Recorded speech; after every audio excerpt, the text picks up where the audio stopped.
And the inauguration of Donald Trump brings to an end the period between his surprising victory in November and his swearing in as president tomorrow. Yes, for much of Brooklyn, which voted overwhelmingly for Hillary Clinton, the past 10 weeks have tested some people's hope for the future. What is the psychology behind the transition from Barack Obama to Donald Trump? And is it possible for people on both sides of the political spectrum to move forward? Well, joining us once again are two mental health professionals who've been on the show discussing the election of Trump.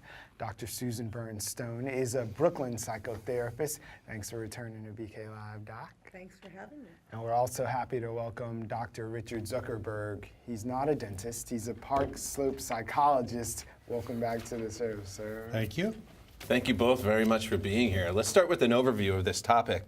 The last time you joined us, we were talking about Thanksgiving and Democrats who were worried about speaking politically on Thanksgiving. Right.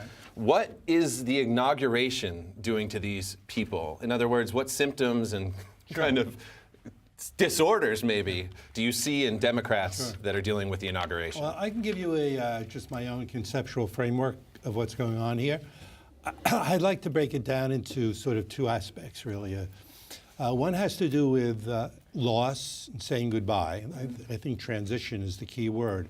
We're going from Barack Obama to Donald Trump. We're going from a Democrat to a Republican. We're going from a man who most people on the blue side of things think of as a highly intellectual, decent, articulate man of grace and a family, who's become beloved. His approval ratings are at 60% as he leaves office. I think the people who are sad to see him go are kind of in a state of grief and depression. They're depressed, they're feeling sad. I have a friend of mine whose mother, a Jewish mother, is sitting Shiva. She's wearing a black dress. Oh, come on. Is that true? It is true. She's going around and people are coming over and they're talking about the election. Yeah. Oh, it's very serious. Yeah. I don't know if you saw this cartoon. I think it was in the New Yorker. Did you see this cartoon with Barack Obama? He's turning out the lights in the Oval Office. It's a fabulous cartoon. It just says it. The whole thing is a great metaphor. So there's one frame where he's in the office. He's getting himself ready. The next frame, he's packing up his bags. The next frame is he's calling out to Michelle, "Come on, we're ready to go." The third frame is they're out the door and they're looking in, and he's turning out the light. Yeah. And the room goes dark. And the final frame you see, which is just fantastic, it's the map of the country, which has turned all black. Yeah. Well, it's got to be black. But Dr. Birne-Stone, I want to bring her into the conversation. Okay, I just want to just, if I can, just say that the first part of this, I think, has to do with loss. Yeah. Right. And the second part has to do with anxiety and uncertainty. I mean, Susan, you have described this as anticipatory anxiety. How can you define anticipatory anxiety and how people are experiencing that with the transition to Trump? I think there's a lot of anxiety regarding what is going to happen because, as we've all seen, President-elect Trump is saying a lot of things, and he's being very negative. And even through a lot of his tweets that people are very familiar with, and even if you're not necessarily that schooled in terms of all the politics and all the policies, you can even most people just see how much hate he's putting out there and how much criticism, and he's not coming from a place of love. So there's a lot of fear and there's a lot of anxiety about what he has said is going to happen. And during that campaign, there was so much threats being made. So people are worried about what's going to happen. And I think, as you had talked about in terms of the sadness, if I could just comment, that I think there's a lot of different groups. One of the groups that we're experiencing is really realizing that this is actually happening. Because I think for some people, we've been in a lot of denial, right, that we really did not really believe. There's that group of people who think, is he really becoming president? Even though he won the election, until tomorrow, until he's really in that seat. Yeah. And I think for some people, it's almost like mourning the loss, going through the stages where you're realizing you're coming out of that denial stage, and you're realizing this is actually happening. And once the denial and people are beginning to accept, they're becoming depressed, sad, and anxious. So we have a woman who's sitting Shiva over this and people who are really in a state, and this can't all be about Donald Trump. How much of it is him being like a trigger for some past trauma where people might have felt helpless or like, I did my part, I did what I was meant to do in their view and didn't vote for this guy, maybe even actively was out against him, but despite my best efforts, I'm not in control. How do we get a sense of control back then? Well, that's a big piece in terms of what I had raised in terms of for another group of people have been traumatized in their life, whether it was a personal incident or it was a political incident, whether it's a group that was identified and being discriminated against, or it was a personal, family, sexual, whatever the abuse was. People have been people have been traumatized, and this is a traumatic event. We have a man who's going to be in the most powerful position in the world who is really acted like a bully. And so it's bringing up, for some people, re-experiencing the trauma that they had experienced before. And so my advice is, if it's getting in the way of your functioning, and especially as you mentioned in Brooklyn, a lot of people voted for Hillary and were against Trump. But if it's, so we have this collective sadness and anxiety and upset. But if it's getting in the way of your daily functioning, then it's time to seek professional help. Same advice, like if you're in your feelings that much, how do I get control back? Yeah, I have different kinds. I agree with that completely. The other thing I agree with is that in many ways what happens during any kind of traumatic event, and what we know is as a kind of a treatment in the natural world, is for people to seek out family and friends. What happens sometimes in traumatic events is that people isolate themselves, they go into their own places, they turn on the TV for 24/7. They start self-medicating, which is drinking and alcohol or going to drugs. The important thing for each of us, I think, as we see each other dealing with this, if you see somebody who is in a state like that, reach out to them, make sure that you can involve them.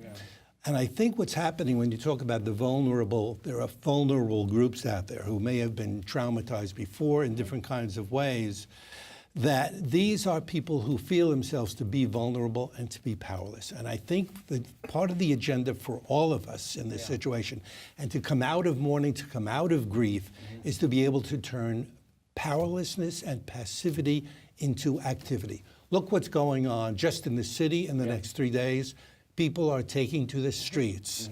They're joining each other. They're coming together. We've got more people going in buses to D.C. for women's than are going for the inauguration. I think they're like outpacing it. And I have my children that are going on a bus to D.C. Like I went on a bus to D.C. for Vietnam and for civil rights. They're going on a bus together and with my granddaughter. And they're going on to protest, to join in with family and friends. They're turning that sense of powerlessness. There's nothing I can do about this election, but there's a great deal that perhaps I can do about the kinds of things that are going to be put forward by this president and to oppose him at every turn. You got to go register your complaint if you want to make a complaint. Now, you make an interesting point about recommending people get active and, be involved in activism. You also bring up an interesting point in terms of people turning on the television 24/7. Susan, how would you suggest people that have anxiety about this Trump transition consume media? In other words, not just television, but what effects might social media have on them or 24/7 media? What would you say to people that maybe never want to watch the news again? I think it's okay. I mean, I think everybody has to check in with themselves, and I'm big on this, and I've said this before. Everybody needs to look inside themselves and say, okay, what do I need? Some people need a little bit of information. Some people need a lot of information. We all operate a little bit differently, but it's about knowing yourself, what is working. If you're finding that isolating yourself is making you way too anxious because you need to know what's going on, you have to find that balance that works for you. If you're sitting there and all you're doing is watching and looking at your Facebook, looking at the tweets, and your anxiety level is increasing, and it's enabling you to just sit as opposed to taking action, you have to find a balance for yourself. Go ahead. Can you speak to social media in general, how it, maybe gives patients or people anxiety in general, and maybe specifically during a very political time like this? Yes, absolutely. Because some people don't know. They're on Facebook all day and they don't realize that it's maybe causing them stress. Right, that they don't know. And so I've actually recommended to people that they just stop completely and to see what happens. Stop for some people, it's like stop for an hour. For other people, it's stop for a day. Put the phone away, put everything down. Don't, check in with yourself, because we are, as we all know, media can be really good, but can also be dangerous. The other piece that I like to tell people is really be careful about what you're hearing and who's writing and who's talking and where the information's coming from. And particularly now, we tend to also watch things that it's like, preaching to the converted, that we're watching only the opinions that we agree with.